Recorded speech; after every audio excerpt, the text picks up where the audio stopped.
guys, I'm Maridals, and for today's video, I will try to show you how to do simple editing using CapCut Editor app.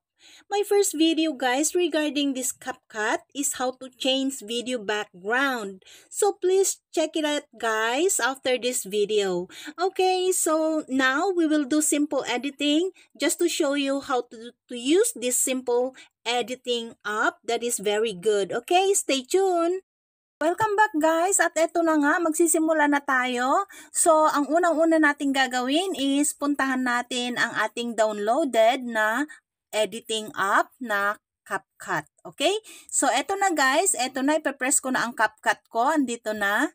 Yan. So, eto guys ang mag-pop up sa inyong screen and itap ninyo ang new project. Yan. So, andito na tayo. Dinala tayo sa ating album. So, pipili na po tayo ng ating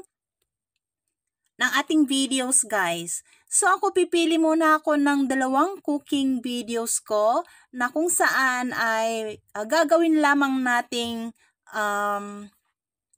example, okay? Ay eto. Ayan, i-add ko siya and then guys, ganito lang siya. Kung multiple clips ang i-add ninyo, so just keep on pressing the plus sign. Dito guys, so, andito ang plus sign. So, i-click lang natin ang plus sign. Yan. So, i-click natin ang plus sign, then keep on choosing. No? So, pili pa kayo ng i-add ninyo na clips. Okay? Ang sa akin naman is eto. Yan. So, 2. Okay? So, i-add ko na. And so, I have 2 clips dito, guys. Ayan. Okay? So, ganyan lang, guys, ang maglagay dito ng mga videos ninyo.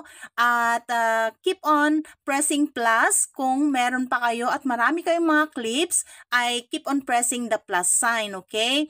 So, bago kayo mag-edit, guys, I will advise you na i-check nyo muna yung mga videos ninyo para malaman ninyo kung alin dyan ang inyong aalisin, ang aayusin, dahil kung minsan may mga baliktad na mga videos tayo, diba? So ngayon nga guys, dahil limited lamang ang ating oras, so ang ituturo ko ngayon sa inyo ay kung paano nga na tayo ay maglagay dito ng ating mga videos. At ngayon naman guys, ay ang ituturo ko ay kung paano na mag-trim.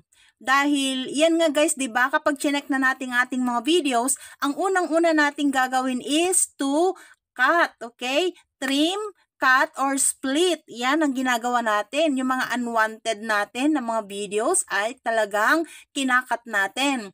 So halimbawa guys, magkakat ako ng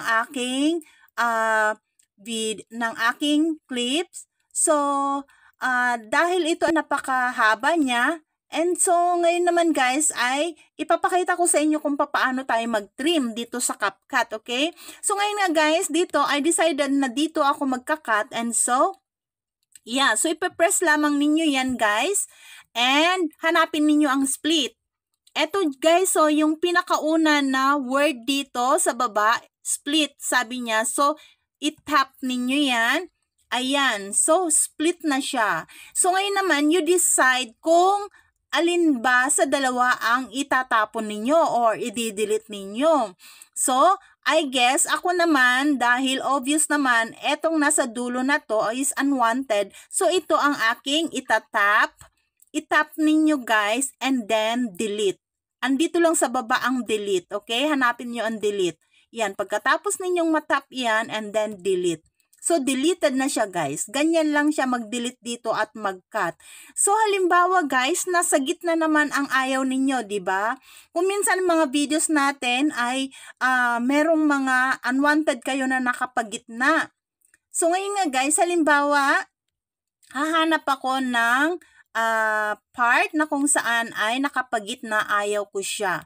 So, dahil nga monotonous na siya, so halimbawa dito naman, diba? Halimbawa dito, ikakat natin dahil nga mahaba na siyang ganyan, diba? So, magkakat tayo dito. So, ganun pa rin guys. I-press ninyo yan nasa gitna and then split. Hanapin niyo ang split. And iusod ninyo through your finger at hanggang saan ang gusto ninyong i-cut. Okay? Halimbawa dyan, ikakat ko siya. And then, i-press naman ninyo and then split. Ayan. So, I decided na yung nasa gitna ang aking itatapon or i-delete. And so, I just press yung nasa gitna. Yan. And so, press delete. Yan guys. Okay, so ganyan lang mag-trim. Okay, mag-trim, mag-split, mag-cut ng inyong mga unwanted na mga videos.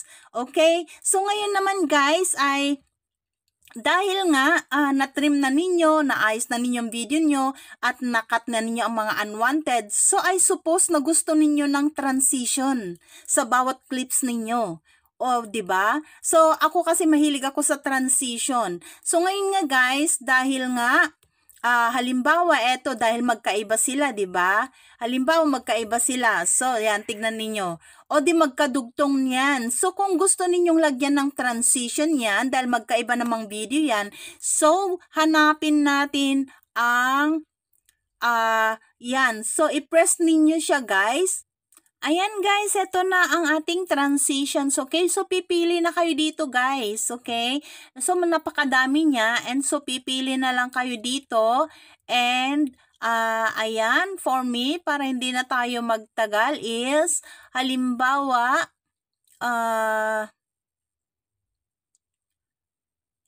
itong blink, ayan. So, i-go ninyo, check, okay? You just tap the check. At tignan natin guys. Ayan. So may transition siya. So hindi nga lang siya very stylish pero ayan. So may transition siya. Ayan. So kayo guys, pipili kayo ng mga transitions ninyo kung ano ang gusto ninyo. Ayan guys. Eto, dito sa taas niya ay pwede na natin siyang i-export. 1080p at export na po natin siya. So, you just press the arrow. Ayan. And so, exporting na siya, guys. Ayan. Yan, tapos na, guys. Mardal signing out. Bye-bye.